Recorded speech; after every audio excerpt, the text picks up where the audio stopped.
ತಾಯಂದಿರೇ, ಮಾತೆಯರೇ, ಇಂಥ ಹಾಡುಗಳ, ವಿಕೃತಿಯ ಹಾಡುಗಳ ವಿರುದ್ಧ ತಾವೆಲ್ಲರೂ ಕೂಡ ಹೋರಾಟ ಮಾಡಬೇಕು. ನಂಬರ್ 1, ಸೆರಗ ಸರ್ಸೆ ಅಂತ ಹೇಳಿ ಪ್ರೇಮ್ ಒಂದು ಹಾಡಿಗೆ ಸಂಗೀತ ಮಾಡಿ ಹಾಡನ್ನು ಹಾಡ್ತಾರೆ. ಭಾರತೀಯ ಸಂಸ್ಕೃತಿಯಲ್ಲಿ ಹೆಣ್ಣಿಗೆ ತನ್ನದೇ ಆದ ಸ್ಥಾನಮಾನ ಇದೆ. ಆದರೆ ನಾನು ಹಾಡು ಬರಿತೀನಿ, ನಾನು ಬರೆದಿದ್ದೇ ಸರಿ, ಎಲ್ಲರೂ ನನ್ನ ನೋಡ್ತಾರೆ, ಕಾಂಟ್ರವರ್ಸಿ ಆಗಲಿ ಅಂತ ಹೇಳಿ ಇಂತಹ ವಿಕೃತಿಗೆ ಸಂಬಂಧಪಟ್ಟಂಥ ಹಾಡು ಬರೆದ್ರೆ ಇವರೊಬ್ಬರು ಸಾಹಿತಿಗಳ, ಇವರೊಬ್ಬರು ಕಲಾಕಾರರ, ನಾವು ಯೋಚನೆ ಮಾಡಬೇಕಾಗಿದೆ. ಇಂಥ ಹಾಡನ್ನು ಬರೆದವರು, ಹಾಡನ್ನು ಆಡಿದವರು, ಅದಕ್ಕೆ ಸಂಗೀತ ಕೊಟ್ಟವರು ಎಲ್ಲರಿಗೂ ಧಿಕ್ಕಾರ ಇರಲಿ. ನಾನು ಈಗ ಪ್ರಾರ್ಥಿಸ್ಕೋತಾ ಇದ್ದೀನಿ, ಆ ಸಿನಿಮಾದಿಂದ ಈ ಹಾಡನ್ನು ಡಿಲೀಟ್ ಮಾಡಬೇಕು.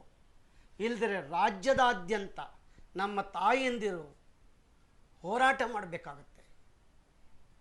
ಈ ಜಗತ್ತಲ್ಲಿ, ನಮ್ಮ ಭಾರತೀಯ ಸಂಸ್ಕೃತಿಯಲ್ಲಿ ಒಂದು ಹೆಣ್ಣಿಗೆ ತನ್ನದೇ ಆದ ಸ್ಥಾನಮಾನ ಇದ್ದಾಗ, ನಾನು ಬರೆದಿದ್ದೇ ಎಲ್ಲವೂ ಚೆನ್ನಾಗಿದೆ ಅಂತ ಹೇಳಿ ಸಂಗೀತ ನಿರ್ದೇಶನ ಮಾಡಿ ಹಾಡನ್ನು ಬರೆದುಬಿಟ್ಟು ಯಾವ್ಯಾವುದಕ್ಕೂ ಹೋಲಿಸ್ಬಿಟ್ರೆ ಇವರು ಒಬ್ಬರು ಕಲಾಕಾರರೇನ್ರಿ? ಎಲ್ಲದಕ್ಕೂ ನಾನು ಧಿಕ್ಕಾರ ಇರ್ತದೆ. ಮೊದಲು ಒಂದು ಹಾಡನ್ನು ಕೇಳಿದಾಗ ಇಡೀ ಬದುಕನ್ನೇ ಬದಲಾವಣೆ ಮಾಡಿಕೊಳ್ಳುವಂತಹ, ಸಂಸ್ಕೃತಿಯನ್ನು, ನೈತಿಕತೆಯನ್ನು ಉಂಟು ಮಾಡುವಂತಹ ಒಂದು ನೀತಿ ಅದರಲ್ಲಿ ಅಡಗಿತ್ತು. ತುತ್ತು ಅನ್ನ ತಿನ್ನೋಕೆ, ಬೊಗಸೆ ನೀರು ಕುಡಿಯೋಕೆ, ತುಂಡು ಬಟ್ಟೆ ಸಾಕು ನನ್ನ ಮಾನ ಮುಚ್ಚೋಕೆ, ಅಂಗೈ ಅಗಲ ಜಾಗ ಸಾಕು ಹಾಯಾಗಿರೋಕೆ. ಎಷ್ಟು ಅರ್ಥ ಬರುತ್ತೆ ಹಾಡಲ್ಲಿ. ಅನೇಕ ಸಂಗೀತ ದಿಗ್ಗಜರು ಹಾಡುಗಳನ್ನು ರಚನೆ ಕಟ್ಟಿ ಬದುಕನ್ನೇ ಒಂದಿಷ್ಟು ಒಳ್ಳೆಯ ಸುಸಂಸ್ಕೃತಿಯ ರೀತಿಗೆ ಬರುವಂತೆ ಬದುಕನ್ನು ಮಾಡ್ತಿದ್ರು, ಜೀವನವನ್ನು ರೂಪಿಸಿಕೊಳ್ಳುವಂತೆ ಮಾಡ್ತಿದ್ರು. ಇವತ್ತು ಹಿಡಿ ಒಡಿ ಕೊಲ್ಲು ಸಂಸ್ಕೃತಿ ಬರುತ್ತೆ ಇಂಥ ಹಾಡಿನಿಂದ. ಯುವ ಮನಸ್ಸುಗಳನ್ನು ಗೆಲ್ಲಕ್ಕೋಸ್ಕರ ನಾನು ಹೆಚ್ಚು ಪ್ರಚಾರ ಆಗಬೇಕು ಅಂತ ಹೇಳಿ ಇಂಥ ವಿಕೃತಿಯ ಹಾಡುಗಳನ್ನು ಬರೆದಂಥ ಇಂಥ ಕಲಾಕಾರರಿಗೆ ಧಿಕ್ಕಾರ ಇರಲಿ.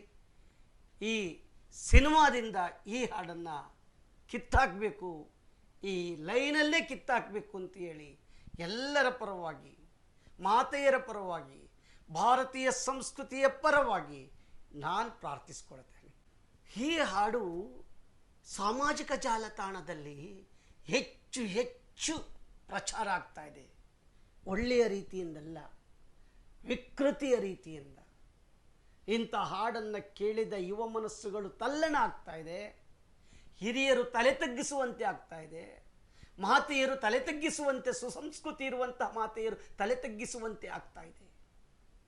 ನಾನು ಇವತ್ತು ಪ್ರಾರ್ಥಿಸ್ಕೊಳ್ತೇನೆ, ಇಡೀ ಸಾಮಾಜಿಕ ಜಾಲತಾಣದಲ್ಲಿ, ಯಾವುದೇ ಮಾಧ್ಯಮಗಳಲ್ಲಿ ಈ ಹಾಡು ಬರಬಾರ್ದು, ಈ ಹಾಡನ್ನು ಕಟ್ ಮಾಡಬೇಕು ಅಂತ ನಾನು ಅವರಲ್ಲಿ ಪ್ರಾರ್ಥಿಸ್ಕೊಳ್ತೇನೆ. ಪ್ರೇಮ್ಜಿ ಅವರೇ, ಕಲೆ ಸಾಧಕನ ಸೊತ್ತೇ ಹೊರತು ಸೋಮಾರಿಗಳ ಸೊತ್ತಲ್ಲ. ಕಲೆ ಮಾರುಕಟ್ಟೆಯ ಸರಕಾಗಬಾರ್ದು. ಕಲೆ ಬೀದಿಯಲ್ಲಿ ಬಿದ್ದು ಬೆತ್ತಲೆಯಾಗಬಾರ್ದು. ಆ ಕಲೆಗೆ ಧಿಕ್ಕಾರ ಇರಲಿ. ನಿಮ್ಮ ಒಳ್ಳೆಯ ಕಲೆಗಳು ಬಂದಿವೆ, ಒಳ್ಳೆಯ ಹಾಡುಗಳು ಬಂದಿವೆ, ಅದಕ್ಕೆಲ್ಲರಿಗೂ ಕೂಡ ನಾನು ನಮಸ್ಕಾರ ಮಾಡ್ತೀನಿ. ಆದರೆ ಇಂತಹ ವಿಕೃತಿ ಹಾಡನ್ನು ಕಟ್ ಮಾಡಬೇಕು ಅಂತ ಹೇಳಿ ಪ್ರೇಮ್ರವರಲ್ಲಿ ನಾನು ಪ್ರಾರ್ಥಿಸ್ಕೊಳ್ತೇನೆ. ಸಾಹಿತ್ಯ ಅನ್ನೋದು ಎಲ್ಲಿಗೆ ಬಂತ್ರಿ? ಬೀದಿಗೆ ಬಂದು ನಿಂತಿದೆ ಸಾಹಿತ್ಯ. ಸಾಹಿತ್ಯ ಒಂದು ಜೀವನವನ್ನು ರೂಪಿಸಬೇಕು, ಬದುಕನ್ನು ರೂಪಿಸಬೇಕು, ಜನರ ಸಂಸ್ಕೃತಿಯನ್ನೇ ರೂಪಿಸಬೇಕು ಅಂತ ಸಾಹಿತ್ಯ. ಮೊದಲು ಹಾಡುಗಳು ಬರ್ತಿತ್ತು, ತುತ್ತು ಅನ್ನ ತಿನ್ನೋಕೆ, ಬೊಗಸೆ ನೀರು ಕುಡಿಯೋಕೆ, ಎಷ್ಟು ಚೆನ್ನಾಗಿ ಬರಿತಿದ್ರು. ಇವತ್ತು ಒಬ್ಬ ಪ್ರೇಮ್ ತಂದೆ ಬಗ್ಗೆ, ಪ್ರೀತಿ ಬಗ್ಗೆ ತುಂಬಾ ಚೆನ್ನಾಗಿ ಬರಿತಿದ್ದಂಥ ಸಾಹಿತ್ಯ ಅದೇ ಪ್ರೇಮ್ ಇವತ್ತು ಒಂದು ಮದ್ಯಪಾನವನ್ನ ಇಟ್ಕೊಂಡು ಸೆರಗನ್ನ ಸರ್ಸೆ ಅಂತ ಹೇಳಿದ್ರೆ ಇವತ್ತು ಜೀವಂತವಾಗಿ ನಮ್ಮ ಹೆಣ್ಣು ಮಕ್ಕಳು ಈ ಜಗತ್ತಲ್ಲಿ ಬದುಕಬೇಕೆಂದ್ರೆ ಸೆರಗ ಸರ್ಸಿ ಅಂತಂದ್ರೆ ಅರ್ಥ ಏನ್ರಿ? ಇದು ಒಂದು ಸಾಹಿತ್ಯನಾ? ಇಂಥ ಸಾಹಿತ್ಯವನ್ನ ಯುವ ಮನಸ್ಸುಗಳು ಕೇಳಿದಾಗ ಅವರ ಮನಸ್ಸಿನಲ್ಲಿ ಏನಾಗುತ್ತೆ ಅನ್ನೋದ್ರ ಬಗ್ಗೆ ಯೋಚನೆ ಮಾಡಿದಾರ ಇವರು? ಬರೆದಿದ್ದೆಲ್ಲ ಸಾಹಿತ್ಯನ ಜನ ಕೇಳಬೇಕು, ನಾನು ಟ್ರೆಂಡ್ ಆಗ್ಬೇಕು ಅಂತ ಹೇಳಿ ಇದಕ್ಕಿದ್ದಂಗೆ ಬಾಯಿ ಬಂದಂಗೆ ಸಾಹಿತ್ಯನ ಬರೆದ್ರೆ ನಾನ್ ಟ್ರೆಂಡ್ ಆಗ್ಬೇಕು, ನಾನು ಹೆಸರು ತಗೋಬೇಕು ಅಂತ ಹೇಳಿ ಬಾಯಿ ಬಂದಂಗೆ ಸಾಹಿತ್ಯವನ್ನ ಬರೆದ್ರೆ ಅದೊಂದು ಸಾಹಿತ್ಯ ಏನ್ರಿ? ಎಲ್ಲಿ ಬಂತ್ರಿ ಇವರ ಸಂಸ್ಕೃತಿ? ಇವತ್ತು ನಮ್ಮ ಹೆಣ್ಣು ಮಕ್ಕಳು ಭಾರತೀಯ ಸಂಸ್ಕೃತಿಯಲ್ಲಿ ತನ್ನದೇ ಆದ ವ್ಯಕ್ತಿತ್ವವನ್ನು ಉಳಿಸಿಕೊಂಡಂತ ಹೆಣ್ಮಕ್ಳು ಈ ಮಾತನ್ನ ಕೇಳಿದ್ರೆ, ಈ ಹಾಡನ್ನ ಕೇಳಿದ್ರೆ ಅವರ ಮನಸ್ಥಿತಿ ಏನಾಗ್ಬೇಕು ಅನ್ನೋದ್ರ ಬಗ್ಗೆ ಅವರೊಂಚೂರು ಯೋಚನೆ ಮಾಡಿದಾರ? ಎಲ್ಲ ಹೆಣ್ಣು ಮಕ್ಕಳು ಇದರ ವಿರುದ್ಧ ಹೋರಾಡಬೇಕು. ಇಡೀ ತಾಯಂದಿರು ಇದರ ವಿರುದ್ಧ ಹೋರಾಡಬೇಕು. ಇಂಥ ಹಾಡುಗಳು ನಮಗೆ ಬೇಕಿಲ್ಲ. ಎಂತೆಂಥ ಬದುಕನ್ನ ಕಟ್ಟಿಕೊಡ್ತಕ್ಕಂಥ ಹಾಡುಗಳು ಬರ್ತಾ ಇತ್ತು. ಚಿ ಉದಯಶಂಕರ್ ಬರಿತಾ ಇದ್ರು, ದೊಡ್ಡರಂಗೇಗೌಡ ಬರಿತಾ ಇದ್ರು, ಅನೇಕ ಗಣ್ಯ ವ್ಯಕ್ತಿಗಳು, ಸಾಹಿತಿಗಳು, ದಿಗ್ಗಜಗಳು ಬರಿತಾ ಇದ್ರು. ಮನಸ್ಸು ಬದಲಾಗ್ಲಿ, ಸಂಸ್ಕೃತಿಯತ್ತ ಬರಲಿ, ಜೀವನವನ್ನ ರೂಪಿಸ್ಕೊಳ್ಳಿ. ಇವತ್ತು ಹಿಡಿ ಮಗ, ಒಡಿ ಮಗ, ಕೊಲ್ಲು ಮಗ ಅಂತ ಹಾಡುಗಳು ಬರ್ತಾವಲ್ಲ, ಈ ಹಾಡುಗಳನ್ನ ಕೇಳಬೇಕ ನಾವು?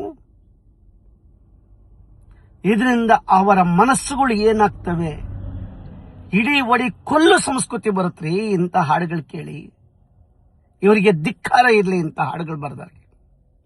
ಬನ್ನಿ ನಮ್ಮೆಲ್ಲ ತಾಯಂದಿರ, ಸುಸಂಸ್ಕೃತಿ ಇರ್ತಕ್ಕಂಥ ನಮ್ಮೆಲ್ಲ ಹೆಣ್ಣು ಮಕ್ಕಳು ಇದರ ವಿರುದ್ಧ ಮಾತನಾಡಿ.